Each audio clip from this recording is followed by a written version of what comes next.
embora fosse Deus, para servir de exemplo a nós. Mas ele estava cheio da palavra de Deus. Ele conhecia as Escrituras. E porque as conhecia, ele podia usá-las para vencer o inimigo, para vencer Satanás. E por isso ele pôde dizer-lhe, também está escrito, nem só de pão viverá o homem, lá em Deuteronômio 8:3, mas de toda a palavra que sai da boca de Deus. Que espécie de materialismo é esse que só parece que conta é o material, o dinheiro, a fama, os cursos, o ter, a conta bancária, possuir isto e aquilo. Isso é um materialismo, mas nem só disso vive o homem. Isso é o menos importante. Aleluia. Nem só de pão vive o homem, com tudo o que isso representa e inclui o pão. E em segundo lugar, que o ministério santo que Deus nos entrega é para a adoração exclusiva e serviço de Deus e do culto a Ele. Não é para a nossa glória, não é para o nosso engrandecimento, não é para o nosso serviço, não é para nos servir, mas é somente para a adoração exclusiva e serviço de Deus. É isto que nós tiramos deste texto. É isto que eu encontrei e encontramos quando nós lemos isto. E temos que encontrar, porque Deus estava a preparar a sua igreja. Deus estava a começar a treinar os seus apóstolos para a grande missão que eles iam desenvolver. E Ele ensinou-os desta maneira, através do seu exemplo, através deste ensino, que com certeza ficou bem arraigado nas suas mentes e nos seus corações. E em terceiro lugar, é que o serviço a Deus não inclui qualquer tipo de destemor a Deus. O serviço a Deus não é uma brincadeira. O serviço a Deus não é um serviço como outro qualquer. O serviço para Deus é santo. O serviço para Deus é o maior trabalho que há na terra. E não pode ser encarado com falta de temor. Como se fosse uma coisa qualquer, como se fosse alguma coisa que pode ser ombrear com outras. Médico, enfermeiro, advogado. Todas as profissões são nobres e são belas e são boas. Mas não se pode comparar com esta de servir ao Senhor. Que o serviço a Deus não inclui qualquer tipo de destemor a Deus, vaidade pessoal, por o que se faz ou deixa de fazer. Por o que se faz ou deixa de fazer. Se não conseguimos é porque o Senhor ainda nos está usando. Se não conseguimos fazer aquilo que gostaríamos e que achamos que o Senhor é digno, lá chegará o tempo. Nenhum trabalho, por mais humilde que seja para o Senhor, vai ficar sem recompensa. E vai ter um galardão, se é feito com amor, se é feito com dedicação. Aleluia. Deuteronômio 6,16 também desenvolve isto, creio eu. Agora, porque ganhei uns minutinhos, vou desenvolver um bocadinho melhor ainda esta meditação e fazer uma aplicação, aleluia, ainda sobre a tentação no deserto. Diz que, levando no versículo 3, no versículo 3, disse o diabo, se tu és o Filho de Deus, e no versículo 5 também, o diabo levando a um alto monte. Dá aqui a ideia que o diabo parece estar no comando. Levava Jesus, convencia Jesus, levava-o, parecia que estava no comando, não é? Mas quero-vos dizer o seguinte, na realidade era o Espírito Santo que continuava a conduzir Jesus. Não era o diabo que estava no comando, não era o diabo que fazia como queria. Aquela era uma experiência necessária, obrigatória, que Jesus se propôs passar. E era o Senhor e era o Espírito Santo que o conduzia. Aleluia. Na realidade era o Espírito que continuava a conduzir Jesus. E depois, no versículo 6, o diabo diz: dar-te-ei toda esta autoridade e glória destes reinos. O diabo estava a brincar. O diabo estava a fazer uma oferta, a dizer que dava aqueles reinos a Jesus e a glória. Uma oferta para fazer de Jesus um governante político, se calhar. E naquela altura havia uma grande expectativa sobre o Messias, que devia ser um político, que devia ser um libertador de Israel. Se calhar ainda estão à espera que ele chegue hoje. Este Messias para os ajudar na grande luta em que estão envolvidos. Mas Jesus não é um político. Aleluia. Mais uma vez o diabo tenta suscitar cobiça em Jesus, como fez com Adão, para o desviar do destino eterno que ele tinha, que era ser Rei Messias e ser o Salvador do mundo. E o diabo pensou que podia fazer de um político e distraí-lo e desviá-lo. E porque ele, e dizia ele, eu dou tudo isto porque ele me foi entregue. Sim, sem dúvida, ele é o príncipe, o diabo é o príncipe deste mundo. O mundo está entregue a ele, num certo sentido, como sabemos. Mas Jesus disse: mas o meu reino não é deste mundo. O meu reino não é deste mundo.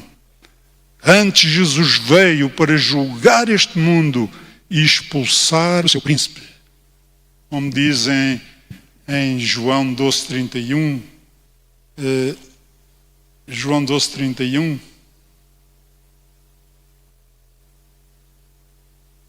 se calhar é mais fácil encontrarmos projetado. Romanos 12:31 diz: agora é o tempo do juízo deste mundo. Agora será expulso o príncipe deste mundo. Este mundo tem um príncipe, mas ele tem os dias contados. O seu fim vai chegar. E Jesus não podia aderir a uma coisa provisória. Jesus não ia cair naquele engano de Satanás, quando ele queria enganá-lo para lhe obedecer. E 1 de João 5,19 também. 1 de João 5,19.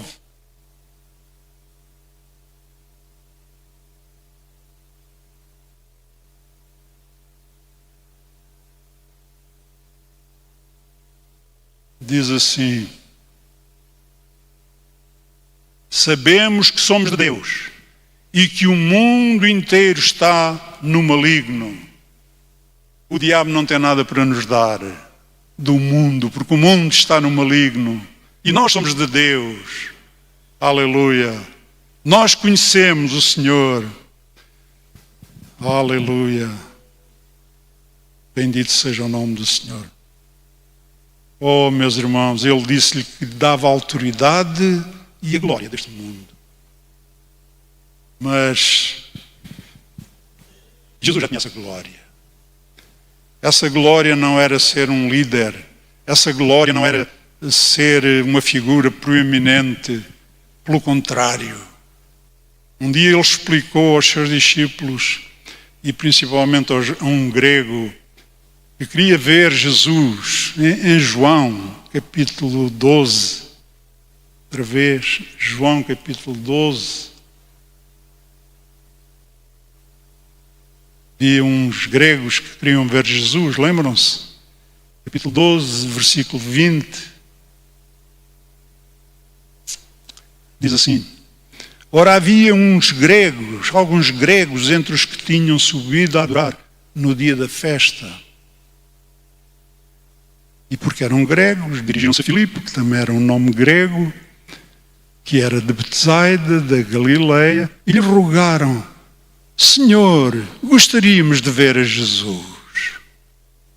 Ouvimos falar dele, queríamos vê-lo, a sua aparência, o seu poder, a sua manifestação. Se calhar foi isto que eles pensaram. Queríamos vê-lo.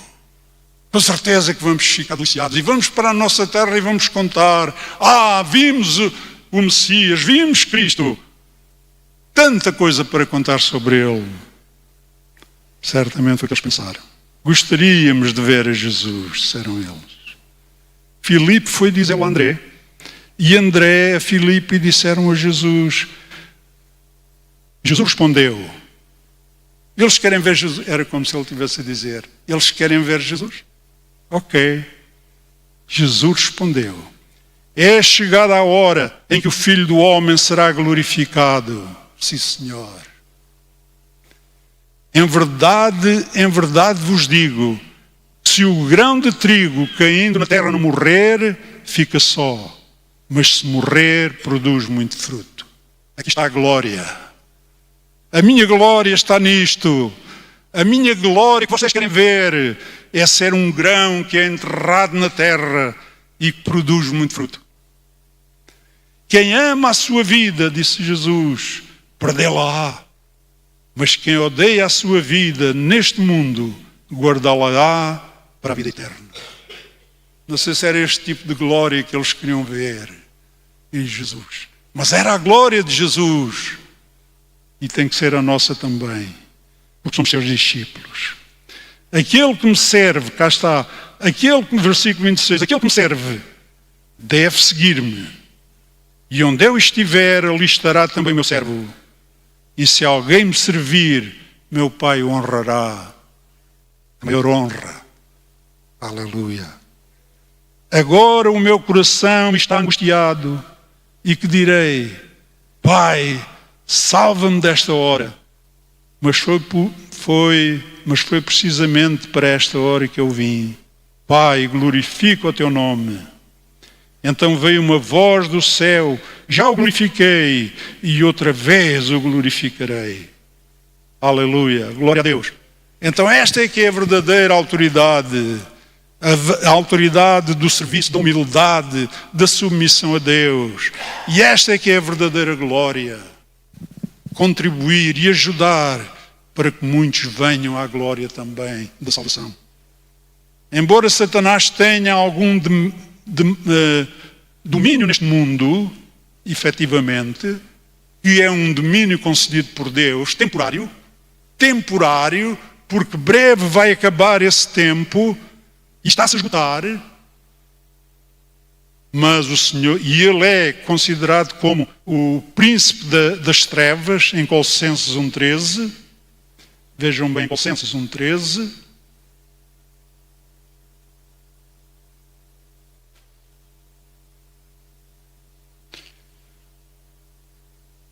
Mas o Senhor nos libertou deste império, aleluia. O império das trevas, Colossenses 1,13. Diz assim: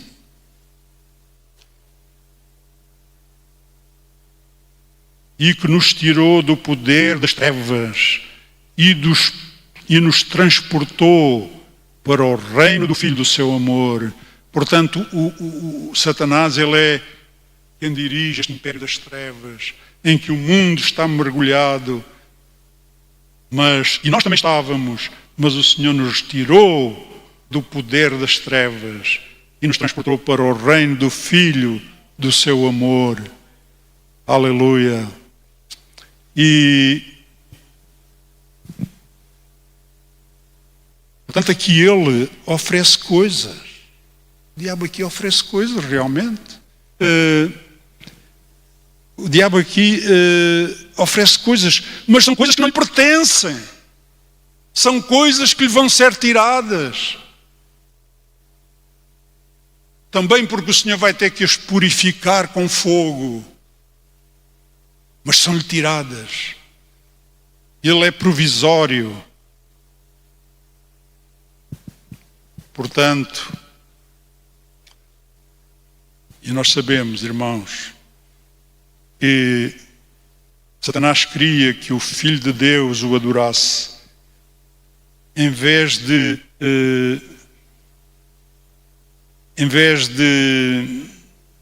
fazer a vontade de seu Pai. Era o que ele pretendia, distrair Jesus para que o adorasse e não fazer a vontade do Pai. Onde é que estaríamos nós? Onde é que estaria este mundo? Onde é que estaria a salvação se Jesus tivesse cedido, como Adão e Eva cederam à tentação do demónio? Mas Jesus venceu. Irmãos, o diabo é especialista em distorcer as Escrituras e usá-las para seus próprios propósitos. É verdade.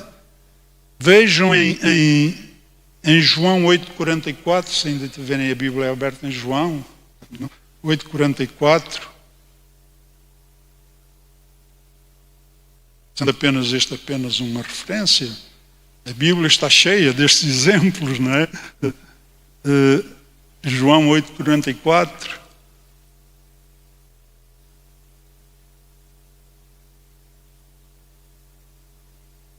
Diz: vós pertenceis ao vosso pai, o diabo, e quereis executar os desejos dele. Ele foi homicida desde o princípio e não se firmou na verdade, pois não há verdade nele. Quando ele profere mentira, fala do que lhe é próprio, pois é mentiroso e pai da mentira. Portanto, ele não pode oferecer nada de bom, não é? Aleluia. O diabo é especialista em distorcer a Escritura, usá-las para os seus próprios propósitos.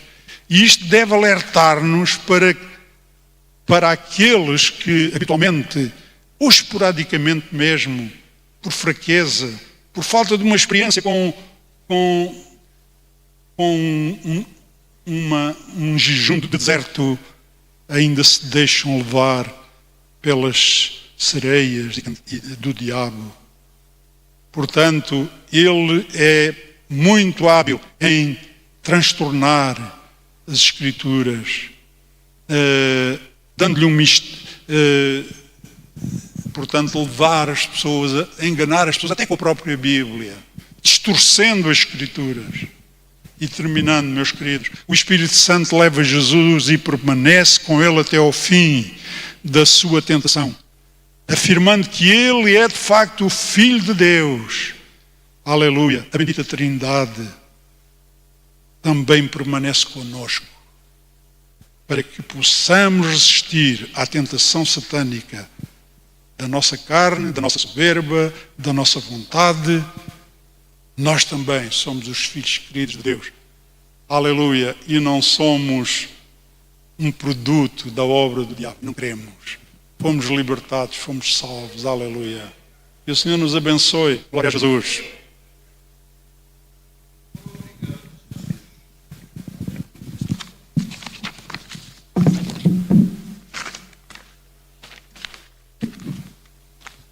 Muito obrigado, Manuel Louro, pela palavra.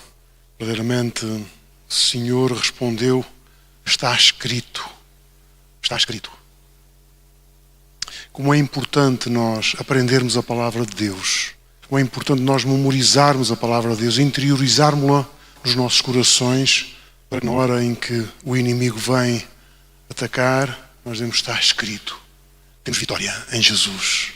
Vamos agora levantar, recolher a nossa oferta, depois iremos terminar.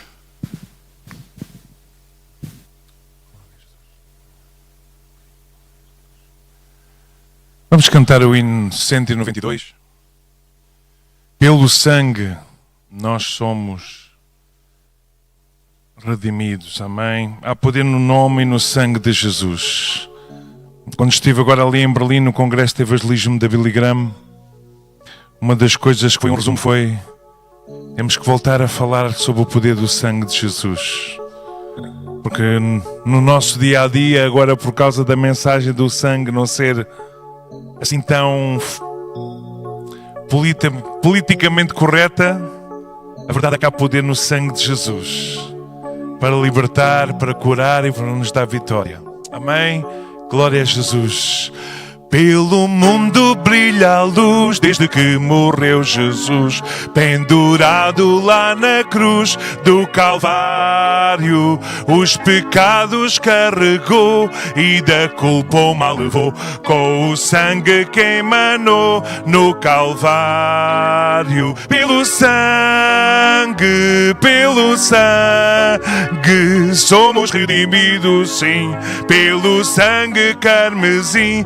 Pelo sangue de Jesus no Calvário. Antes tinha muito amor, mas agora tenho amor, pois compreendo o valor do Calvário. Eu vivi na perdição, mas achei a salvação pela grande redenção do Calvário. Pelo sangue, somos redimidos, sim, pelo sangue carmesim. Pelo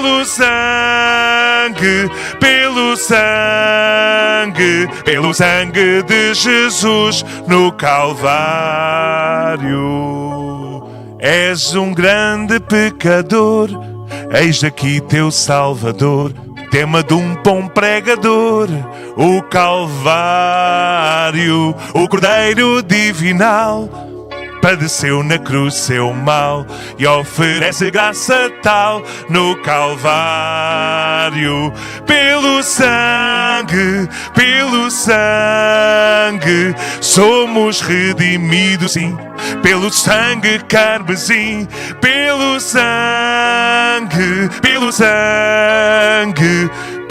sangue de Jesus no Calvário. Vamos ficar de pé, vamos terminar a cantar as estrofes. Se estás a passar uma dificuldade, uma enfermidade, invoca o poder do sangue de Jesus. Diz assim: eu estou coberto pelo sangue de Jesus, que me garante vitória.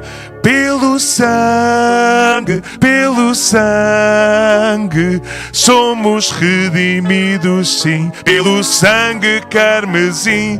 Pelo sangue de Jesus no Calvário. Há poder no sangue de Jesus. Senhor, obrigado por esse sangue que foi vertido, o preço da nossa redenção, que nos dá vitória sobre o nosso inimigo.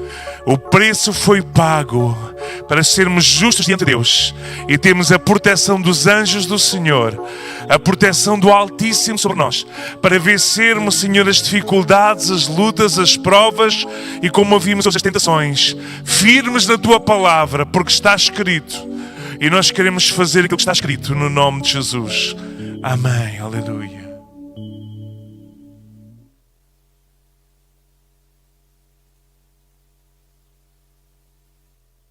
Estamos no fim da nossa reunião desta noite. Anunciar só os cultos. Amanhã, a reunião às 10 da manhã. Sábado, aos sábados às 10 da manhã. Domingo, às 10 da manhã, às 15 e às 18 também. Terças-feiras, às 15 horas. Quartas-feiras, o cursos, 19h30, um bom tempo para aprendermos a palavra de Deus. E à sexta-feira, como hoje, a partir das 20h30, cá estaremos não só para orar, mas também para aprendermos a palavra do Senhor. Curvemos as nossas cabeças. Nosso Deus, muito obrigado por este tempo que Tu nos tens dado. Obrigado pela palavra que temos ouvido, Senhor. Ajuda-nos que a possamos guardar em nossos corações para não pecarmos contra Ti e recebermos do Teu exemplo, Senhor, para vencermos as dificuldades da tentação tão bem. Leva-nos em paz para os nossos lares, dá-nos uma noite de descanso e tranquila, livra-nos do laço do passarinheiro e da peste preciosa. Vai com cada um de nós, Senhor. Oramos gratos em nome de Jesus Cristo. Amém. Que a graça do Senhor Jesus Cristo, o amor de Deus Pai e a comunhão do Espírito Santo seja com todos nós, desde agora e para sempre. Amém. Terminamos o nosso culto. Amém.